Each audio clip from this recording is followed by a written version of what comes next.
नमस्कार, मी पंकजा गोपीनाथ मुंडे. आपल्या सर्वांना होळीच्या आणि धुलीवंदनाच्या खूप खूप शुभेच्छा.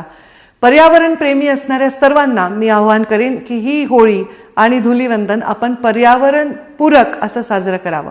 होळीमध्ये आपण जुन्या सगळ्या चुकीच्या गोष्टी आपण अर्पण करत असतो आणि नवीन सुरुवात करत असतो.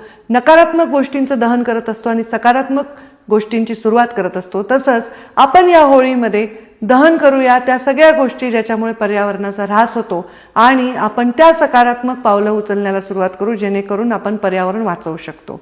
तसेच धुलीवंदन साजरं करताना देखील जे रंग आपण वापरणार आहोत ते रंगही पर्यावरणपूरक असावे. ते रंग कुठल्याही केमिकलनी युक्त नसावेत. पाण्याचा अपव्यय आपण करू नये. कोरडी आणि पर्यावरणपूरक रंगाने आपण होळी खेळावी असंच आपल्या सर्वांना मी आवाहन करते. अपेक्षा आहे आपण सर्वजण पर्यावरणपूरक हा सण होळी आणि धुलीवंदन साजरा कराल.